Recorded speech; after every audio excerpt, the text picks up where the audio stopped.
Добро вечер, го следите Дневникот на Канал Плюс во 20 часот. Во продолжение следи кратка најава за дел од настаните. Останете со нас.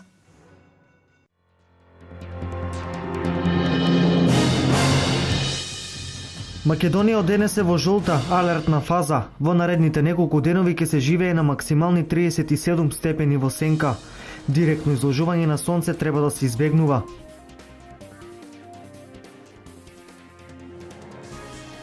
Крајниот исток ќе го развива туризмот со водени спортови на Калиманското езеро, но и со атрактивните ловишта со кои од неодамна стопанисува ловното друштво Острец. Од денес Штипските улици наместо со метли ќе се чистат со специјални возила. Хигиената во градот ќе биде многу подобра, велат надлежните.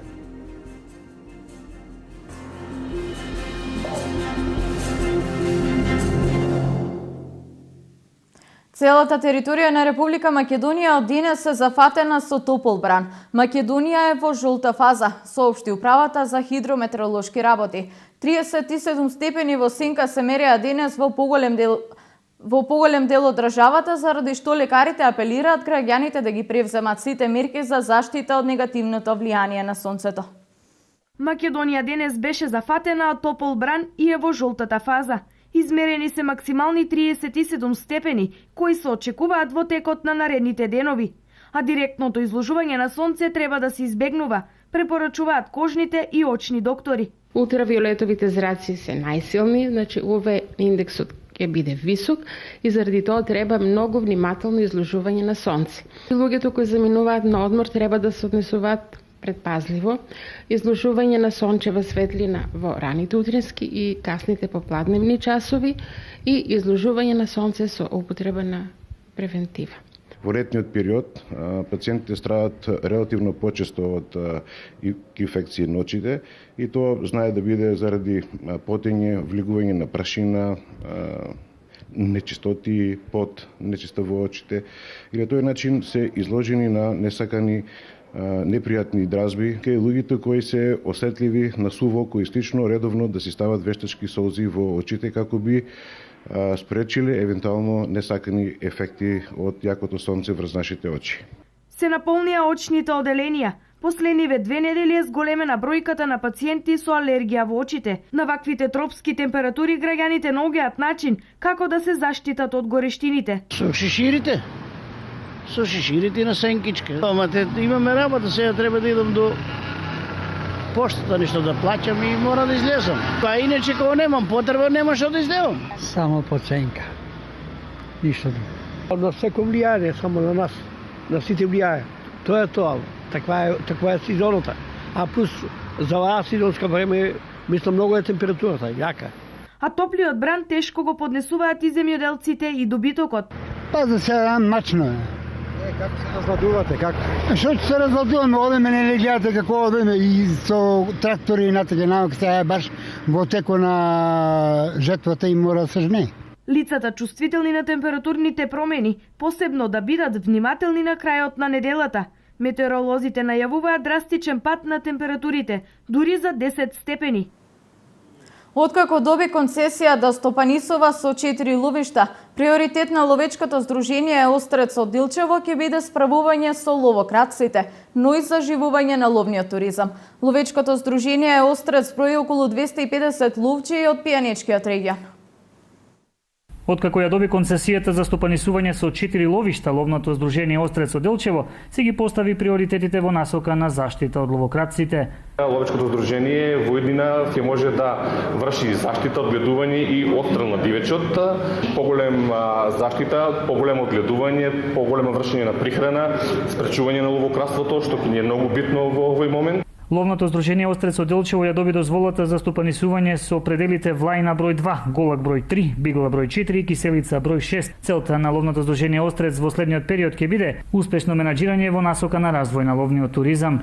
Од тие 3 ловни терени се за крупен дивеч и концесијата ни е на 20 години, додека ловиштето брои 6 киселица ни е за 10 години. Па тоа би значило дека ловечкото удружение ќе гледа на начин да го развие ловечкиот туризам, бидејќи за странските ловци ловечкиот туризам е атрактивен. Нашите ловишта досега не беа атрактивни, ќе допринесеме да ловниот туризам се развие, со што би зголемиле понудата на општина Делчево како едно туристичко место. Инаку моментално во ловното здружение Острец од Делчево членуваат од 200 до 300 ловци, а членарината која што ја уплаќаат изнесува 3000 денари.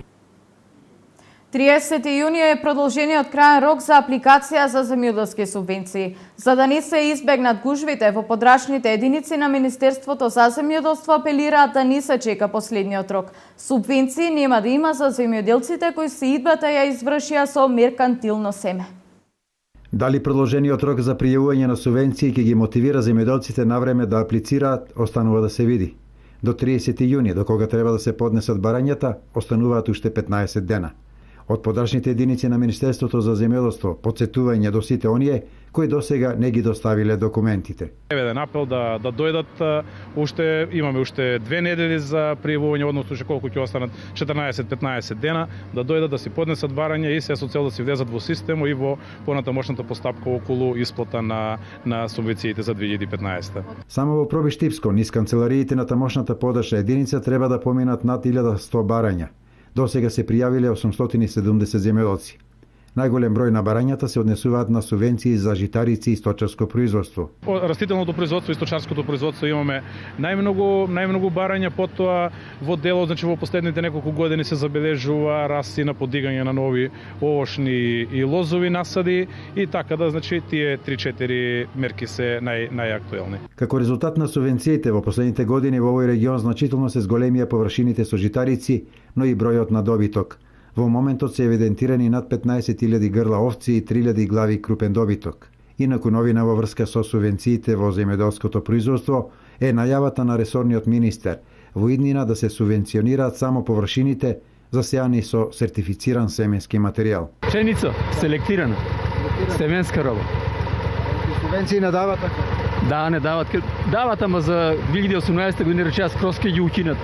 Постепено ќе намалуваат секоја година. Независно од ова, доколку сакаат субвенции кои сега за хектар житарица изнесуваат 12.000 денари, земјоделците ќе мора наместо меркантилни да употребуваат сертифицирани семиња.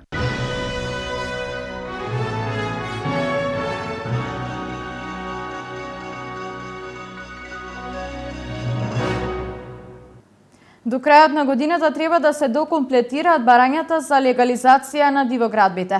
Наскоро истекува рокот за принамена на терасите во стамбен простор. Апел до граѓаните навреме да ги обезбедат и достават геодетските елаборати. До 30 јуни истекува рокот за легализација на бесправно изградени објекти со намена тераса, односно доградба на стамбен простор. Граѓаните кои досега не го сториле тоа, најдоцна до овој рок треба да поднесат барање за легализација на овој тип на објекти, информираат од општина Штип. Општина Штип ги информира граѓаните иматели на бесправно изградени објекти со намена тераса или тераса пренаменета во стамбен простор, кои што представуваат доградби, односно пренамени на колективни стамбени згради, да го користат своето право, односно да поднесат барање за легализација на овој тип на објекти. Истото може да го сторат во архивата на општина Штип и барањето може да го поднесат најдоцна до 30 јуни 2015, односно напоменуваме дека рокот за да се отпочне оваа постапка истекува овој месец.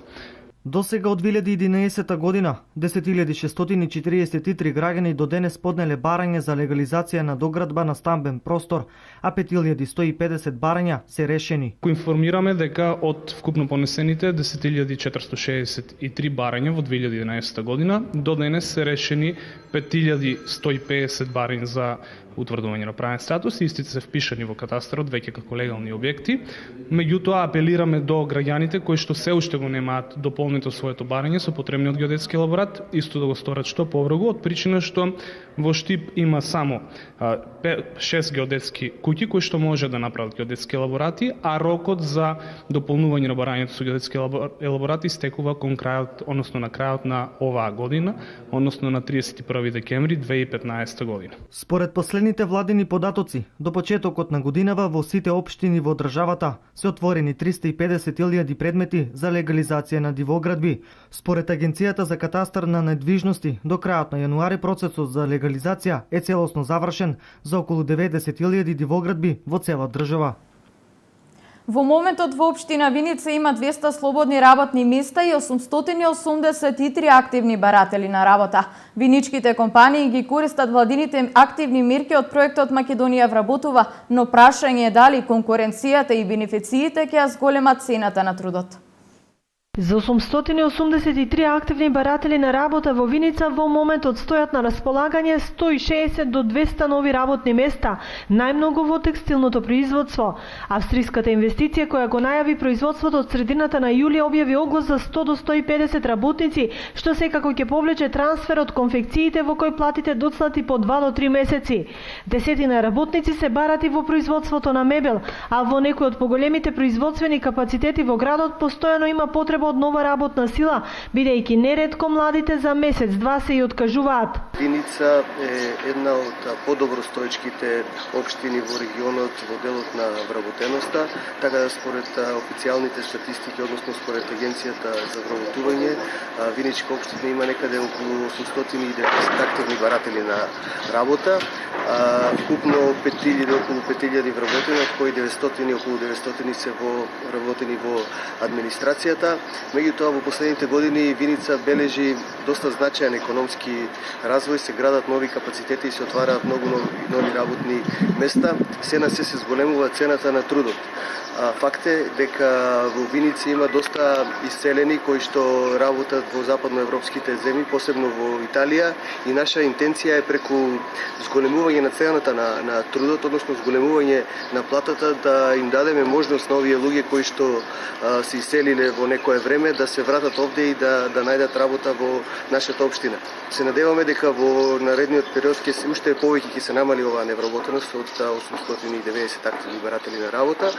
Еве исто уште еден факт дека во новата индустријска зона оваа година од месец август се очекуваат 100 нови вработувања во текстилната фабрика Текспорт, новата австријска инвестиција, и со новата технолошко-индустријска развојна зона која што следната година би требало да има нови инвестиции, ќе се отвараат уште повеќе работни места и Виница има една добра перспектива. Имајќи ја во предвид старосната структура на невработените лица, меѓу кои најбројни се оние на возраст од 50 до 59 години и од 15 до 29 години.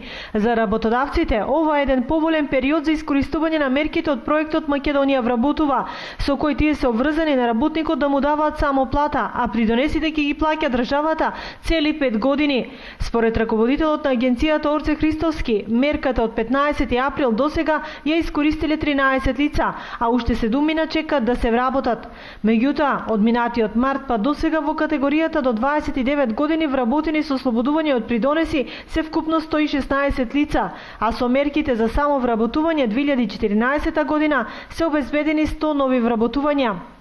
Сепак, анализите од оваа и претходната година покажуваат намалување на невработеноста. Ако во мај лани биле 2309 невработени, во мај годинава се 2061. Меѓу нив, дури 88 лица се со високо образование кои активно бараат работа, а 5 се магистри. Градоначалникот на општина Кочани Радко Димитровски го потпиша договорот со белградската фабрика Минел Шредер за реконструкција на уличното осветлување во Кочани. Со реконструкцијата ќе добиеме најквалитетен систем за јавно осветлување во Република Македонија, најави градоначалникот Димитровски. Во општина Кочани денеска беше потпишан договорот со компанијата Минел Шредер од Белград, Република Србија, за замена на јавното осветлување во Кочани и населбата Оризари. Договорот го потпишаа градоначалникот на Кочани Радко Димитровски и генералниот директор на компанијата Минел Шредер Братислав Вучковиќ. Денеска имавме формално потпишување на еден од поголемите договори во општина Кочани. Договорот е вреден 52 милиона 510 илјади денари, се однесува за замена на 3125 светилки во централното подречје на градот Кочани, односно на целата територија на градот Кочани и во Оризари во централното подречје. Значи сите оние места каде што имаме најголема фреквенција на луѓе. Со ова замена добиваме неколкукратно, значи ја зголемуваме осветленоста, односно интензитетот на светлината на тие одредени места, добиваме заштеда од 60 до 65% и едноставно со таксата која што имаме комунална го вршиме плаќањето на оваа голема инвестиција, тековна инвестиција од тековниот буџет на општината Кочани во наредните 3 години. Во името на компанијата од Белград договорот го потпиша директорот Братислав Вучковиќ. Наш дел посла е производња и са локалним партнером уградња. Нашата дејност е производството и вградувањето на современи лед светилки. Општината Кочани ни ја укажа довербата и ние го добивме тендерот. Сигурни сме дека овој проект ќе отвори нов идентитет на осветлувањето во градот Кочани и дека општината ќе биде задоволна со опремата и резултатите кои ќе се постигнат. Резултати по осветлување кои ќе се постичи. Првите светилки според договорот ќе бидат заменети 45 дена од потпишувањето на истото, односно на почетокот на месец август годинава.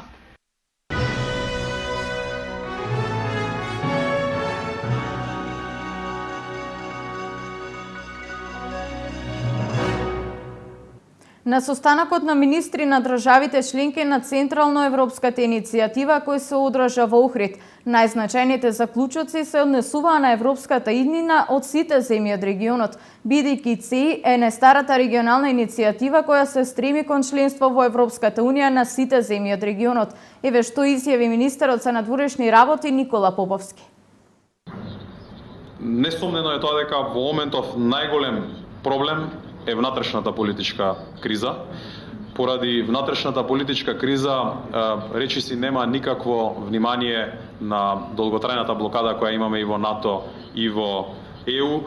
И всушност позадината на таа блокада, односно спорот со името е ставено во тегла, спуштено во подрум и нема да види сончева светлина додека не ја тргнеме таа пречка која е главно поврзана со внатрешната политичка криза, така што како земја имаме суштински интерес ова час поскоро да се отстрани.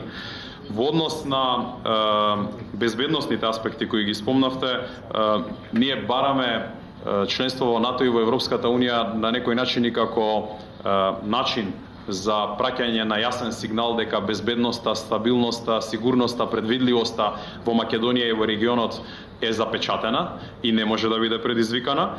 Секој одлагање на овие одлуки, како и во минатото што е покажано, носи ризици. Не носи ризици од инвазии или војување или не знам вооружени конфликти во онаа буквална смисла, но носи сериозни ризици на рушење на нашата внатрешна кохезија и носи сериозни ризици на претварање на Македонија во мета за некое меѓународно поткусурување. Од септември па во наредните 2 години во неколку градови во Македонија, меѓу кои и Штип, ќе престојуваат 50 волонтери од Мировниот корпус на САД. За време на престојот во Македонија предвидено е да бидат сместени кај локални семејства домакини, а ќе се вклучат во работата на училиштата и невладиниот сектор. Кон средината на септември годинава во неколку градови во Република Македонија ќе пристигне нова група од 50 на волонтери од Соединетите Американски држави со различни пол, возраст, етничка и расна припадност и потекло и од различни професии. Од 20 до 26 септември волонтерите ќе посетуваат ориентација и ќе престојуваат во хотел, ќе бидат поделени во 5 групи од по 10 до 12 волонтери и на 26 септември ќе се преселат во семејства домакини од заедниците каде што ќе се одржува обуката, значи од Штип, Свети Николе, Кавадарци, Неготина и така натаму. Таму ќе престојуваат до 4 декември ова година, а пошто отпочнуваат и 2 годишна служба во разни градови и села низ цела Република Македонија. До крајот на нивниот престој во Македонија ќе бидат сместени кај семејства домакини. Ова информација за сите граѓани, доколку сакат некој во нивното семејство да биде сместен, ќе имаат можност да се пријават кај нас во општината, дека сакаат да згрижат еден американец од мировниот корпус. За подетални информации, значи во текот на летото, доколку нели ќе пристигнат кај нас, ние понатаму ќе ги дистрибуираме до сите заинтересирани. Секое семејство за тоа што ќе ги понуди своите домашни услови на американските волонтери ќе добие паричен надоместок, додава Трајкова. За време на престојот во Македонија, односно во Штип и останатите градови, волонтерите ќе посетуваат настава по македонски јазик, исто така и часови за нивна стручна, културолошка, здравствена и безбедносна подготовка, за што ќе се грижи тим од обучувачи вработени во мировниот корпус. Со оглед на тоа дека ќе треба да соработуваат со невладини организации и училишта, од општина Штип се надеваат на соработка од страна на спомнатите институции. Метлите во јавното предпријатие ИСАР заминуваат во историјата. Од денес наместо работници, штипските улици ќе ги чистат 2 специјализирани возила кои ќе го подигнат нивото на хигиената во градот. Метлите за чистење заминуваат во историјата. Јавното предпријатие ИСАР набави 2 моторни машини за чистење на улиците во градот. Машините се набавени по поволна цена, а нивната ефикасност ќе допринесе повисоко ниво на чистотата во градот. Јавното предпријатие ИСАР ја заврши тендерската постапка за набавка на 2 возила за метење на улици. Од проценетата вредност со 2 милиона и 800 денари, тендерот ни падна на 1 милион и 200. Ги набавивме доста ефтино, доста се ефикасни, доста се квалитетни. За многу кратко време, значи, се мине 1 километар со едната машина, додека со другата исто така 2 километра дневно можеме да минеме ние улици, перфектно да ги чистиме, станува збор за двете страни на улиците. Штип ќе биде место за живење, а за тоа е потребна да има и совршена хигиена. Токму затоа јавното предпријатие веќе го напредува своето работење со набавката на 2 возила за автоматско чистење на улиците, значи метење и собирање. Мислам дека квалитетот на работење ќе биде подобрено. За мене е битно како прв човек на овој град хигиената да биде на максимално завидно ниво и мислам дека ќе имаме рационализација во делот на човековите ресурси, затоа што делот и вработени ќе ги префрлиме во паркови зеленила. Уште од вечерва се направени плановите за чистење на улиците, а со автоматските машини ќе се подобри квалитетот на услугите на комуналното предпријатие, а воедно и со механизацијата се олеснува и работата на самите работници. Вработените во ЈП ИСАР секојдневно ќе бидат на терен и рационално ќе работат за заштита на животната средина. Ќе гледаме 24 сат да работиме на терен, да биде чисто како што треба. Што значи дека чистотата е лице на градот и ќе имаме да најпол до граѓаните да ги искористат кантичките и корпите што се по градот, за да биде почист нашиот град. Надлежните од јавното предпријатие ИСАР информираа дека се набавени 15 косачки и веќе се ставени во функција, а во иднина најавија и набавка на 2 трактори за фрлање на смет, се со цел подобрување на хигиената. По повод Светскиот ден на крводарителите кој се одбележа вчера, во Кочани на најхуманите лица им беа доделени награди кои дарувале крв и над 100 пати. Општинската организација на Црвен крст од Кочани во ресторанот Аледар ја одржа годишната средба со крводарителите и други активисти, на кои беа сумирани резултатите од работењето и доделени награди за најхуманите крводарители, кои крв дарувале и над 100 пати. Присутните на свеченоста ги поздрави Митко Петров, претседател на Општинската организација на Црвен крст Кочани. За активноста на Црвениот крст за денешната средба, секретарот на Црвен крст Кочани Анета Коцева ни изјави. По повод 14 јуни, Светскиот ден на крводарителите, организираме традиционална крводарителска средба, каде што ќе ги врачиме заслужените признанија на луѓето кои што доброволно даруваат крв, и тоа за 5 пати, 10 пати, 25 пати, 50 пати, 75 пати и 100 пати. Секако ова е настан на кој сакаме да искажеме нашата благодарност, почит и внимание на самите крводарители, затоа што тие спаѓаат во групата на едни од најхуманите луѓе, со тоа што ја покажуваат својата солидарност на секој што ме е потребно крв. За 100 пати дарувана крв наградата телевизор му беше доделена на Ацо Ангелов, крводарител од Кочани. Денеска славам 101 пат давана крв. Се чувствувам добро. Со моето дарување на крв мислам дека спасив многу животи. Мислам и понатака да давам уште крв, да бидеме само живи и здрави. Младите мислам по мене дека треба да се вклучат активно во дарување на крв. Поедно е за самото здравје на нив и да помогнат на другите луѓе уште подобро. На свеченоста присуствуваше и Димитар Велков, крводарител кој досега крв дарувал 175 пати. Почнав, кога беше Скопскиот земјотрес, за прв пат почнав да дарувам. Почнав у почетокот 3 пати, 2 пати, од 18 година да речем, се по 4 пати давам. Па тоа е задоволно да спасеше еден човечки живот. Тоа е голема гордост за мен. Се гордеам со тоа, се гордеам што гледам још и млади дарители што одат по мојот пат. 100-тиот пат давао 93-та година, 100-тиот пат. 150-тиот пат 2006-та. 150-тиот пат. И последниот пат сега 2012 со председател Иванов 170-тиот пат. Општинската организација на Црвен крст на последниот четврток од месец јуни ја најави новата акција за крводарување во Кочани.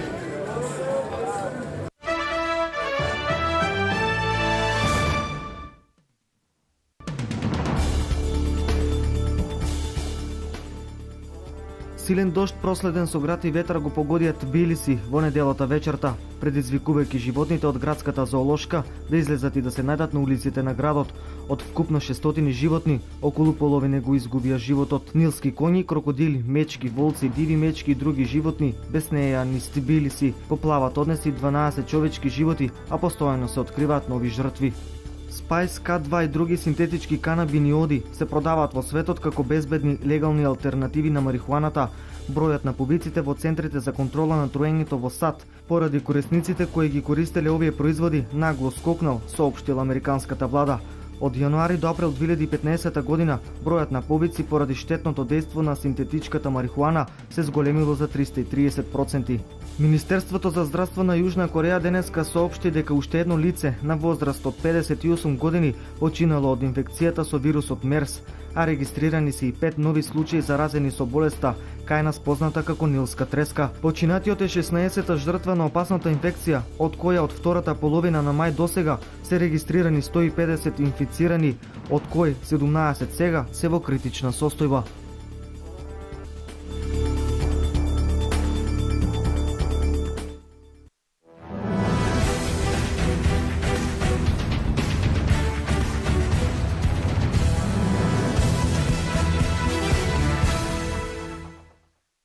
Општина Македонска Каменица, културно-информативниот центар Романса и спортско-риболовното друштво Шаран од Скопје во соработка со спортското здружение Акватера организираа прв промотивен настан за презентација на водените спортови суп стендап и виндсурф, односно веслање и едрење на даска. Настанот се одржа на 13 јуни на Климанското езеро во Македонска Каменица.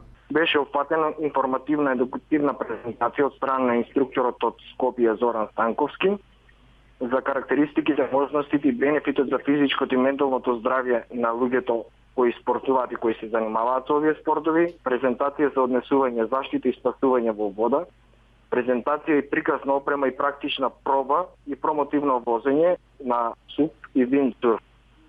На настанот присуствуваа околу 100 луѓе, а 10 каменичани, односно локални жители, имаа можност да учествуваат и да се вклучат, да пробаат како изгледаат овие спортови. Целта за организација на овој настан е промоција за можностите за развој на туризмот на Калиманско езеро и на Македонска Каменица воопшто, бидејќи Калиманското езеро, заедно со археолошкиот локалитет Калата, може да бидат вистинска атракција за граѓаните кои доаѓаат во Македонија. Целта за организација на овој настан е промоција на можностите за развој на туризмот на Калиманско езеро и на Македонска Каменица воопшто, отворање на субклуб здружение, организација на трка и ставање на Македонска Каменица на мапа на надпревари во овие водени спортови.